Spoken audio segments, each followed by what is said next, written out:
Hoje nós vamos conversar sobre a escola de Palo Alto.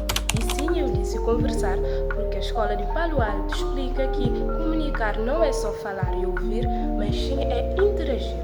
Neste vídeo vou apresentar tópicos importantes para compreender o que foi essa escola, como o contexto histórico, os principais investigadores, a atualidade e a importância da escola Palo Alto, entre outros tópicos que são cruciais para entender o que foi essa escola.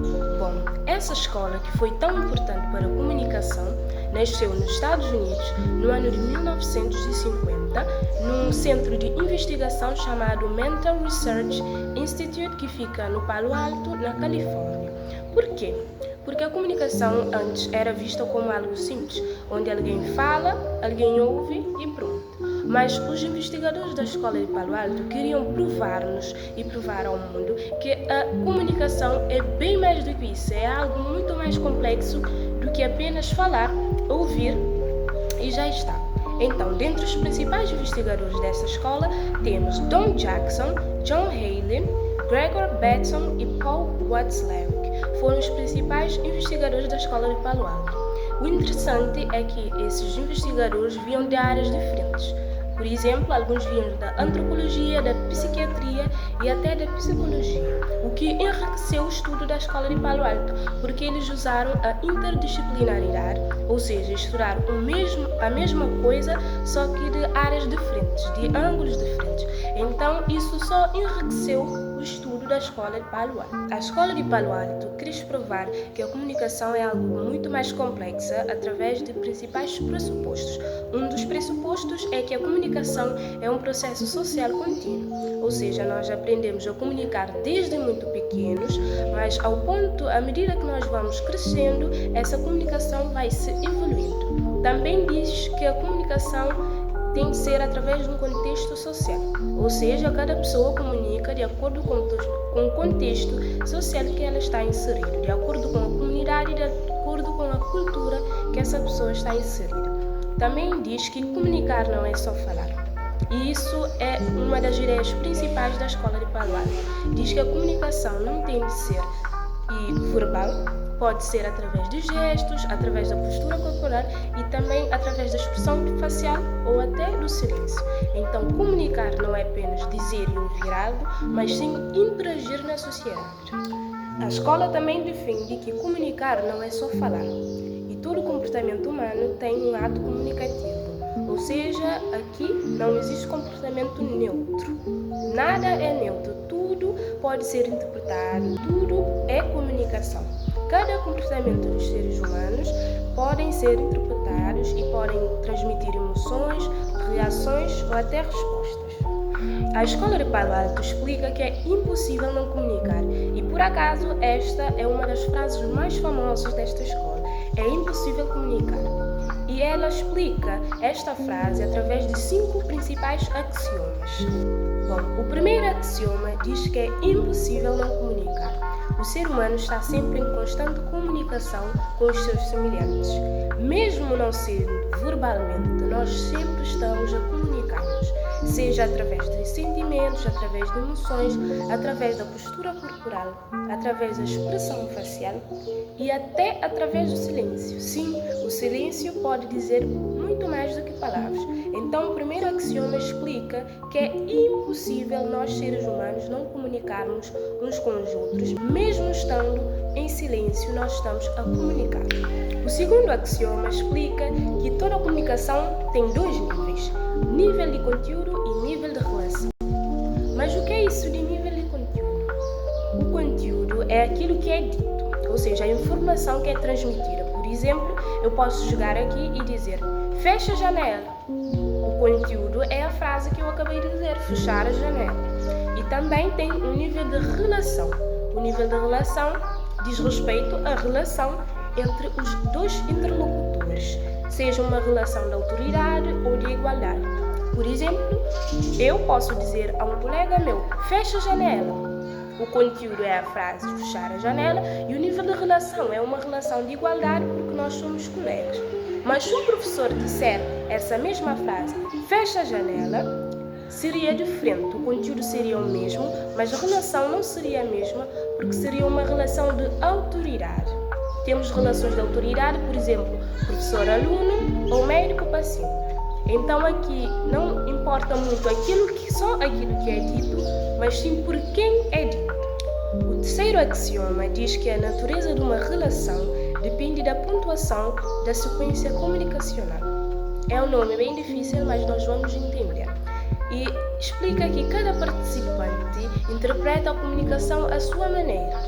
E cada pessoa acredita que está somente a reagir ao comportamento do outro. Por exemplo, eu fiz isso porque tu fizeste aquilo. Eu falei alto porque tu gritaste comigo. Ou seja, nós acreditamos que estamos apenas a reagir ao comportamento do outro e nunca o nosso comportamento ser a causa da resposta do outro. Também nesse axioma não existe um ponto absoluto. A comunicação é circular porque um responde ao outro. O emissor pode responder ao receptor e o receptor pode muito bem dar o seu feedback. Então, ela defende que o nosso comportamento é a resposta ao comportamento do outro. Nós acreditamos que o nosso comportamento é sempre uma resposta e nunca a causa. O quarto axioma explica que a comunicação dá-se em dois modos, o digital e o analógico. O que é isso de digital e analógico? Bom, o modo digital é quando nós usamos a linguagem verbal para comunicar com os nossos semelhantes, através de palavras, frases ou códigos linguísticos. Enquanto que o modo analógico é quando nós usamos gestos, expressões faciais ou até o tom de voz e a postura para comunicar com os outros. Explica que a comunicação não tem de ser digital, ou seja, verbal, mas também pode ser analógica através de gestos, de posturas e do tom de voz. O quinto axioma explica que as relações comunicativas podem organizar-se de duas formas, simétricas ou complementares. Simétricas é quando há uma relação de igualdade entre os interlocutores. Por exemplo, dois amigos a conversar. Nenhum é superior ao outro e nenhum é inferior, são iguais. Então, nessa relação não há uma hierarquia. Mas as relações complementares baseiam-se na diferença de papéis. Aí há uma grande hierarquia. Por exemplo, uma relação aluno-professor, onde o professor é superior, ou médico-paciente. Nesta relação há sim uma hierarquia entre os dois interlocutores, onde um manda e outro obedece, um dá ordens e outro tem de ouvir. A importância desta escola. A escola de Palo Alto mudou completamente a maneira que nós vemos a comunicação. Agora nós sabemos que a comunicação não é só transmitir mensagens, mas é interagir uns com os outros. Ela também mudou as relações interpessoais, as relações familiares, a terapia familiar e a comunicação interpessoal. Então, mesmo sendo uma escola antiga, ela tem a sua influência hoje em dia.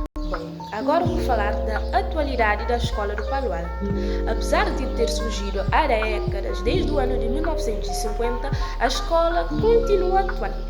Por exemplo, nas eras das redes sociais em que nós vivemos hoje, cada like, cada reação, cada vista de mensagem não respondida é uma forma de comunicação. Então, hoje, mais do que nunca, é impossível não comunicarmos. Bom, agora quero fazer uma pequena comparação entre a escola de Palo Alto e os modelos lineares que nós estudamos. Nos modelos lineares, a comunicação é vista como transmissão, ou seja, o receptor transmite a mensagem e não dá grande importância para o feedback do receptor. Mas na escola Palo Alto, o receptor também pode ser emissor, o receptor também pode transmitir a mensagem e pode dar a sua opinião e seu feedback. Nos modelos lineares, o receptor é passivo, ele apenas recebe a mensagem, mas não dá o seu feedback. Na escola de Palo Alto, os interlocutores são todos ativos, por isso é um modelo circular, onde o receptor também pode ser emissor. E nos modelos lineares, eles dão ênfase na mensagem, ênfase na informação. E na escola Palo Alto, eles dão mais importância na relação entre os dois interlocutores. todos. Agora eu vou falar da escola Palo Alto na vida real. Essa escola não fica só na teoria, mas é uma escola bem prática e explica algumas situações que nós vivemos no dia a dia. Por exemplo, na família, às vezes nós temos algumas discussões que não são por causa da informação que é dita, mas sim da maneira que é dita. Quando usamos uma postura rígida e uma voz rígida, transmite uma certa tensão. Nas amizades, quando nós ignoramos as mensagens transmitidas, pode transmitir um sentimento de indiferença. Por exemplo, na escola ou no trabalho, as relações que nós temos, professor-aluno, empregado, patrão, mostram interações complementares, enquanto que as relações que nós temos com os nossos colegas, amigos e família são relações simétricas. Bom, como nós vimos, a escola de Palo Alto não é só teoria, mas sim prática. Então vamos ver na prática o que as pessoas acham da comunicação. Boa tarde. Boa tarde. Estou aqui com o Edilson. O senhor acha que a informação que nós dizemos é mais importante do que a forma como nós dizemos? Não. Penso que a forma como falamos algo é mais importante do que a informação.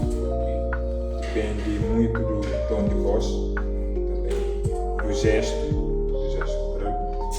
Por exemplo, o tom de voz é muito importante porque quando falamos algo com um tom de voz baixo, tem outro sentido do que falamos com um tom de voz elevado.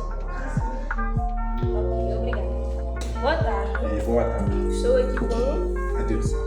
Adilson, o senhor acha que o tom de voz pode mudar o sentido de uma frase? Sim. Pode nos dar algum exemplo? Sim. E o exemplo é, ao dizer um elogio como bonita, e se dizer com um tom de voz suave, quer dizer como um elogio, e dizer com um tom de voz irônico, quer dizer uma crítica, e por aí vai. Então, o tom de voz pode influenciar a conversa? Sim. Influencia muito. Obrigada. Em resumo, a escola de Palo Alto mostrou-nos que comunicar vai além de transmitir, mas sim interagir com os outros. Também mostrou-nos que a comunicação não tem de ser necessariamente verbal, mas pode ser através de sentimentos, através da postura, até através do silêncio. Então, hoje, mais do que nunca, é impossível não comunicar. Obrigada pela atenção.